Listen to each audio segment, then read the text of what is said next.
We pray and give all glory to God. I'll start off by saying I believe that God wants you to know that this world is so much brighter and so much better because you are in it.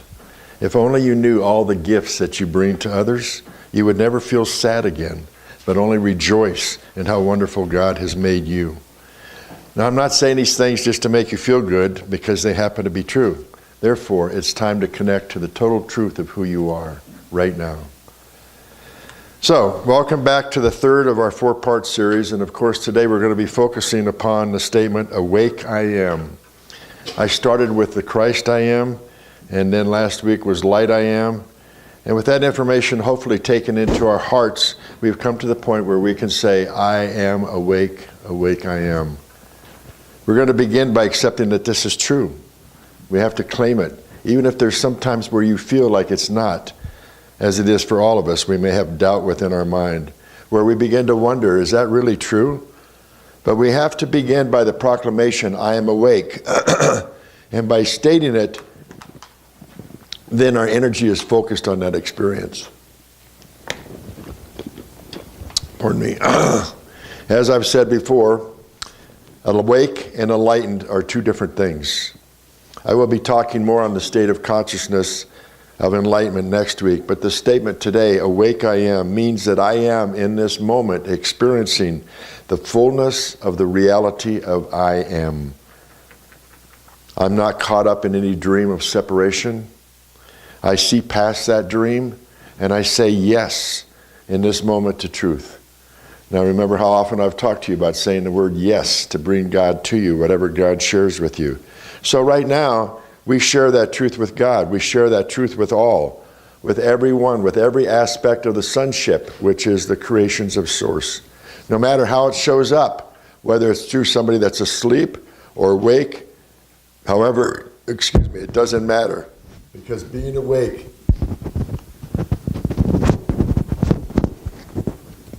thing came off.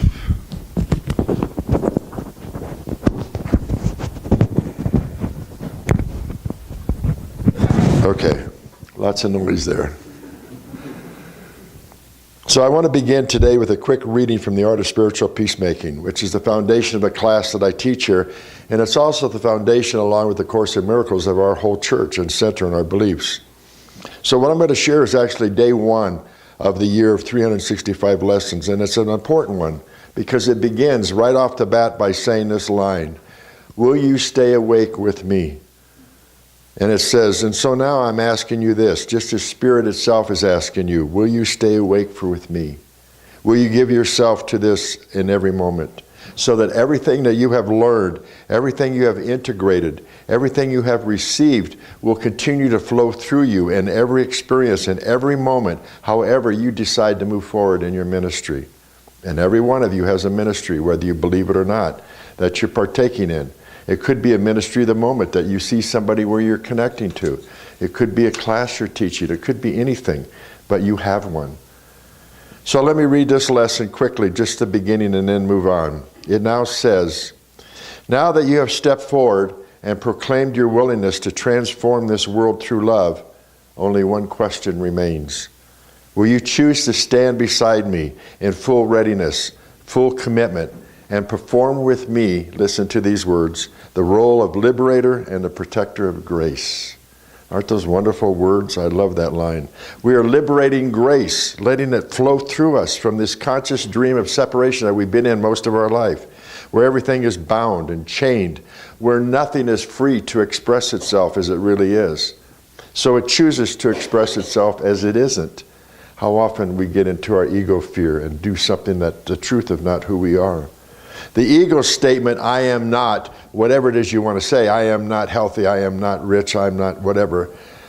That's the ego statement rather than the soul statement, which says, I am that. All that is there, I am that. And so we become liberators of grace, beloveds, first within ourselves and then with everyone we come into contact with. So let me continue. Will you stay awake with me, not just for an hour, but for as long as time lasts? It will only be for another moment, and yet so much can happen so fast. So, the end of quote. I believe that you've all seen that happen in this past year, right? Where things happened just quickly, something came into our life and boom, it was gone. All you have to do is say yes. The more you say yes, the more it comes in quickly for you to open yourself up, to accept it, to live the moment.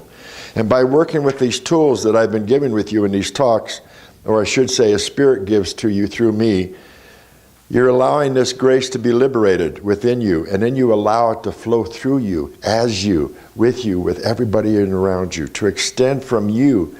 Think about that. I talked about it last week. Extending from source and coming back to source. The I am that I am. It continues. I've reached out my hand to you, and you have taken it. So let us walk together in this perfect light that illumines the world. For this is what you chose to do before you were born. Remember that? That's true. I will not abandon you, and you must not abandon me. Stay awake now, and we will discover a new way of living that cannot be described in words, but it can be lived, and it can be loved, because it's you.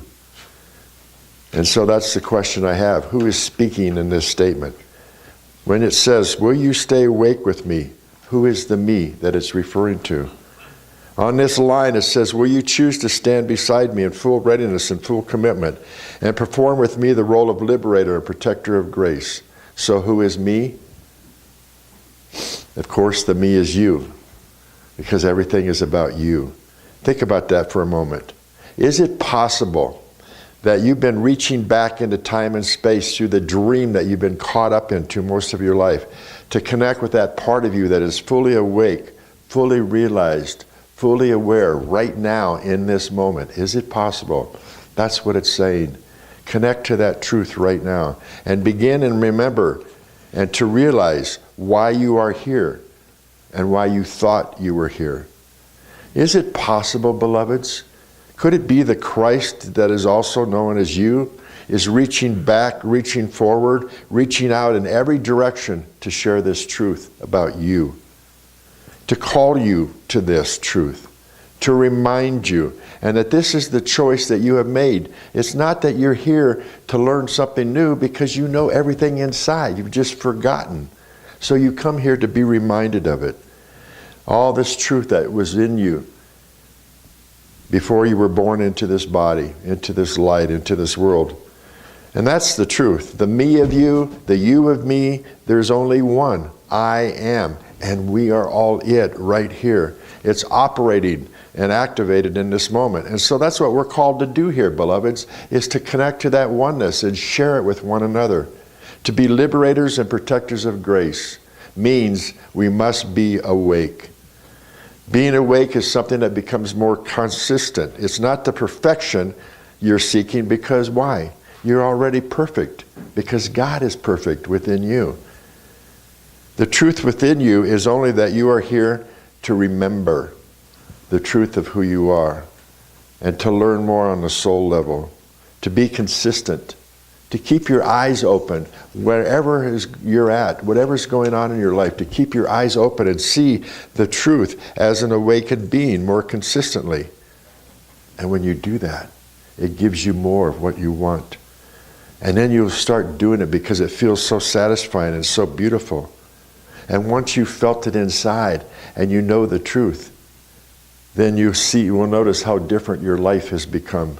And you will feel that in that moment, I wouldn't trade this for anything, because the experience is so remarkable. Doesn't that feel good to know that? The question would be then, why would you give this up, this light and this awakeness? Why would you want to return back to the old way of thinking, your old way of being, when this new offers everything for you? So now, realizing that you're awake, I want to talk to you about the 3 stages of knowingness, which I talked about last week and before. That's the highest thing that we can get to, is to know the truth.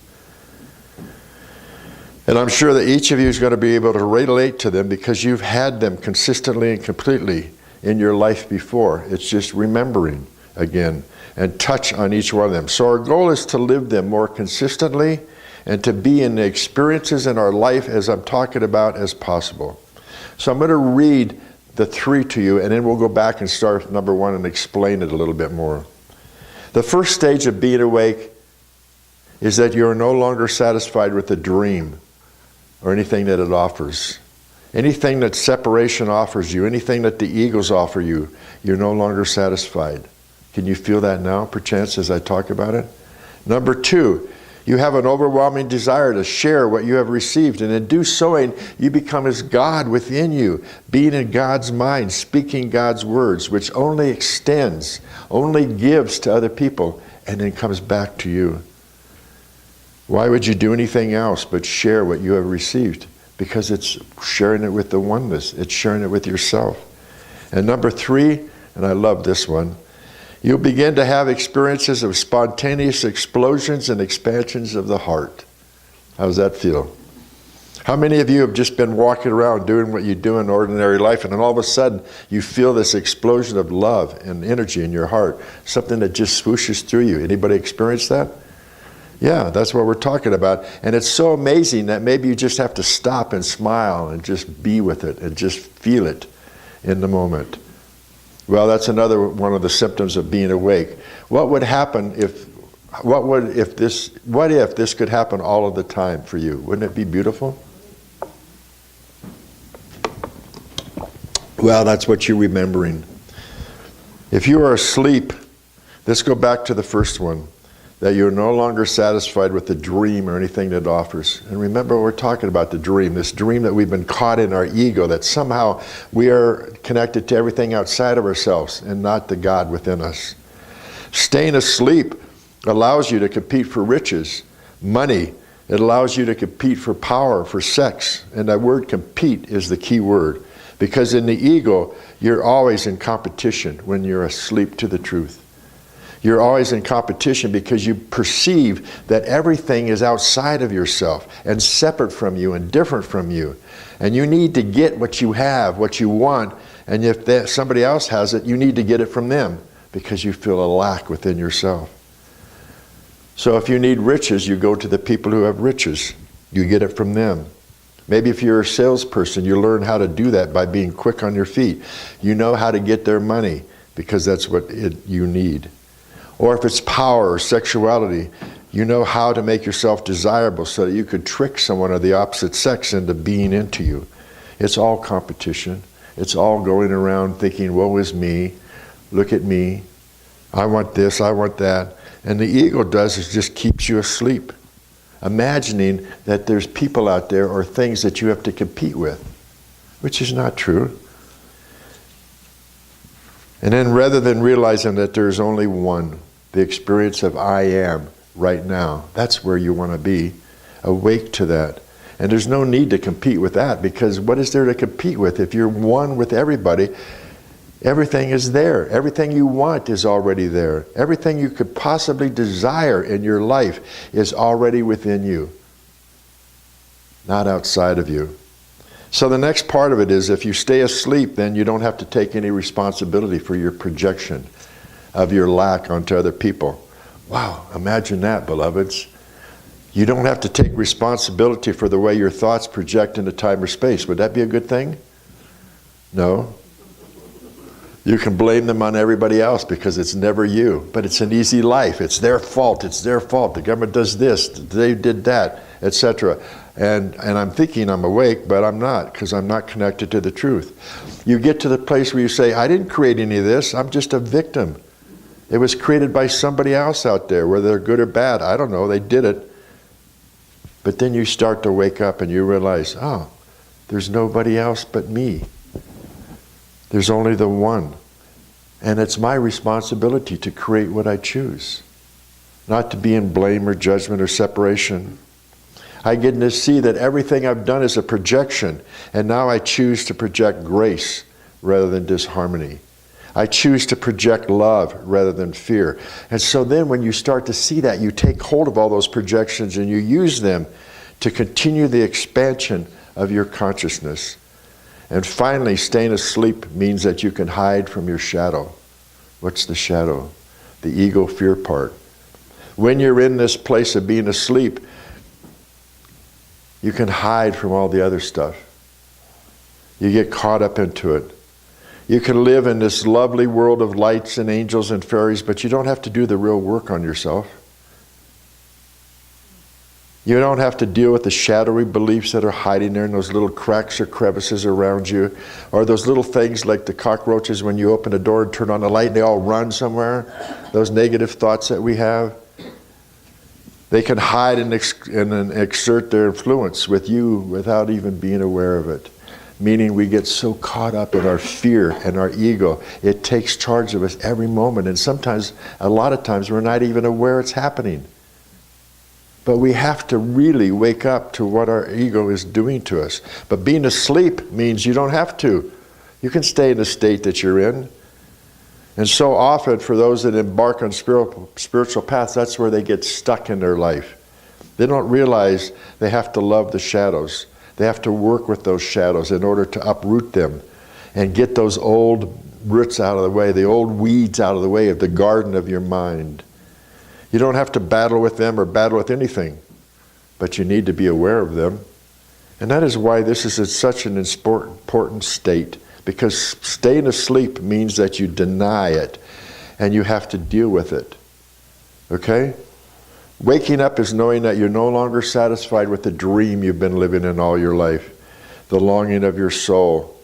There's nothing that can give you is going to satisfy the longing of your soul. That's where you want to pay the attention. There's no amount of money, no house big enough, no power, no partner in your life that is big enough that can make your desire to stay asleep. Nothing. Now that doesn't mean there's anything wrong with having money, because we need it to pay the rent or the mortgage, make the car payment. Once we get connected to the being awake and to the oneness, all that thing comes to us easily because it's all part of the one. We're not separate from it. We don't have to say like, oh my God, I feel broke or not poor and I got to pray for it. No. We start connecting to the oneness. We know the truth. We know the truth in us. And all these things come easily. Our only job is to stay awake. That's it. Just stay awake to the truth. Do you see that? If that's your only desire, O ye of little faith, don't you think those things will come to you? Look at the birds of the air and the flowers. Does not God provide for each of those? How much will God provide for you when you stay awake? Everything. Remember that. So let's move to number 2. That you have an overwhelming desire to share what you have received. That's cool because it comes to us and it goes back out. We want to share it because we know more is going to come to us. And it feels so good to receive it and to give it, doesn't it? So I'm going to break it into 2 parts. The ordinary ways that you share and the extraordinary ways that you share. We are called in the most ordinary ways of our life to share this life, this beingness. Whether it be somebody in the grocery store, someone we pass on the street, someone who drove past us, some homeless person out there with a sign. What if every day we just spent blessing these people, seeing them as God sees them, which we talked about 2 weeks ago, the Christ I am. How does that change you? How does it help you stay more awake if you were to treat people that way? And I'm telling you, this is the thing that's allowing you to stay awake. You might wonder, when I feel it, how do I keep it going? I love this feeling inside. How do I keep it going? I keep it going by giving it away, because I know it comes back all the time. And it doesn't have to be an extraordinary thing. It could be someone ordinary is looking at someone and just pass them on the street and blessing them for the truth that you know they are, for them being awake or being whole. If you can make it a consistent practice of that, beloveds, all the time, guess what? You'll never fall asleep again, because you'll be awake to the truth. Then we move in extraordinary ways to share what we have received, to share this gift. That may be things where we teach programs, or we lead groups, or we share the truths that Spirit's been giving us to other people because we want to give it away. Having an organized practice where you have people working with you on a consistent basis, which is why I love having classes here, because that helps in an extraordinary way. But it all comes down to your desire to share with others what you have received. And maybe you will do that in creative ways as well. Maybe you paint, or you play the piano, or you sing, or you dance. It's allowing yourself to be a consistent and overflowing expression of this energy of I am awake. And the third stage, that you experience spontaneous explosions and expansions of the heart. There's not much more we can say about this one. There's simply something that happens to us when we are open, when we have integrated our shadows and worked through our fear, when we stop projecting all of our stuff out onto other people or other things. We become more conscious of that. I have a call every day, I don't always get on it, with James Twyman and a lot of other people. And the other day when I was on it, there was a woman who was talking about, she was so upset with the judgments that she had about other people and wanted some help, and she was almost at the brink of crying. And there were some people that helped her out, and one of the things I said to her was, you're finding fault with yourself, which is not a good thing to do. I had a teacher of mine that told me years ago, I have judgments, but they don't mean anything. And I took that to mean, yeah, I'm human, I have judgments that come out, that's my shadow side, that's my fear, but it doesn't mean anything. I don't want to put any statement any energy into it. I just acknowledge, there it is, and I let it go. Instead of going, woe is me, I'm judging too much, finding fault with myself. Think about that, okay? You want to be able to have this explosion and expansions of the heart, and you got to be conscious of this stuff. And take responsibility for everything, for seeing the light and the grace and the wholeness within everybody, to be able to see who they are. How could we not want to give this away? It feels so good, doesn't it? It does to me. Many of you have already been experiencing those explosions of the heart, and it's a sign that you're on the right path. Anytime that you have expressions of joy and peace, as the Bible says, that passeth all understanding, it's much deeper than your mind can even think of. You can't get it with your head, but you can get it with your heart. That's where it lives, right here. And so this lesson on Awake I Am is simply a lesson on the accumulation of the truth. But if you want it to be conscious and continue, you have to continue to give it away, no matter what, no matter to who. But give it away, continue to express it, continue to desire it over all things, this oneness, this truth with God. How good it feels to see the Christ in everybody and in myself. There's nothing about falling back to sleep that will give me that. I remember when I first started doing this work years and years ago, and I had that thought, like, what if I go back to being asleep to who I am? What if I go back to being what I called a typical male at the time? And the thought that came up was, I would be one of those guys that would go home after work and open up a beer and sit down and watch television and drink beer all night long. That was my fear. And then I realized I never did that in the first place. What makes me think I would go back and do it again? But it was my fear that came up to some ideal of what a typical male was, or what a typical female was.